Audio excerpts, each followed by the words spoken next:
بسم اللہ الرحمن الرحیم۔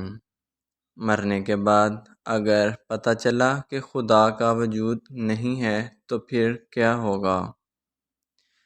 ہریش کمار فزکس میں پی ایچ ڈی کے بعد بھارت کی ایک اہم یونیورسٹی میں لیکچرار پوسٹ ہوا۔ ہندو دھرم سے پہلے ہی متنفر تھا۔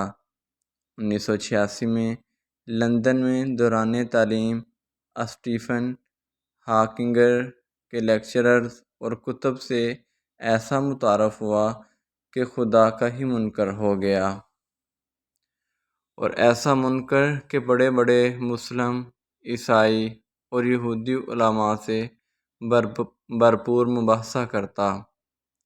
ہریش کمار کا خود کا بیان ہے کہ یہاں تک کہ ڈاکٹر ذاکر نائک بھی مجھے قائل نہ کر سکے۔ 2005 کی چھٹی کے دن کی ایک صبح مسلم سبزی فروش نے بیل کی۔ ہم گزشتہ 20 سال سے سبزی اس سے خرید رہے تھے۔ اس دوران میں نے اسے چائے کی آفر کی تو اس نے قبول کر لی۔ حسب معمول خدایٰ اللہ کے وجود پر اس سے بحث شروع کر دی گئی۔ 30 منٹ کی گفتگو سے معلوم ہوا وہ سیدھا سادہ مسلمان ہے جو 5 وقت نماز پڑھتا ہے۔ ہاں، وہ سودے میں بہت ہی صاف گو اور ایماندار تھا، مناسب دام میں بیچتا تھا۔ آخر چلتے ہوئے اس نے ایک ایسی بات کی جس نے میری زندگی ہی بدل دی۔ وہ کیا بات تھی؟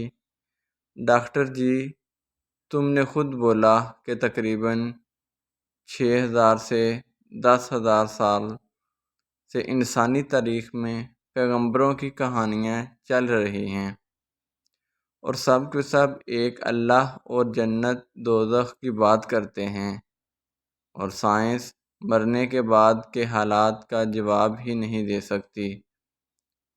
تو اب 2 ہی امکانات ہیں، نمبر 1 اللہ نہیں ہے، نمبر 2 اللہ ہے۔ نمبر 1، اگر تو اللہ کا وجود نہ ہوا تو مرنے کے بعد ہم دونوں برابر ہوں گے، لیکن اگر آگے جا کر اللہ موجود ہوا آپ تو پھر پکڑے جائیں گے۔ دونوں صورتوں میں فائدے میں کون ہوا، آپ خود ہی فیصلہ کر لینا۔ اس لیے بہتر یہ ہے اللہ کو مان لیں اور اس کے کہنے پر چلیں۔ اس کا قرآن تو انسان کا اچھا کرنے کا کہتا ہے۔ میں نے ساری زندگی پروبیبلٹی کے لیکچرز دیے، لیکن اس کے جانے کے بعد سوچا کہ اس پروبیبلٹی کی طرف تو کبھی میرا دھیان ہی نہیں گیا کہ دونوں صورتوں میں اللہ کو ماننے والا فائدے میں ہے۔ قصہ مختصر، اس سوچ کے بعد خیال آیا کون سا آسانی مذہب بہتر ہے۔ مذاہب کا علم تو مجھے پہلے ہی کافی تھا۔ ڈاکٹر ذاکر نائک کے ایک لیکچر میں 1400 سال سے پورا قرآن مجید کا حرف بحرف ایک ہونے کا سنا تو انگلینڈ میں کرسچین مشنری ادارے سے اس کی حقیقت دریافت کی تو سب نے اس بات کی تصدیق کی۔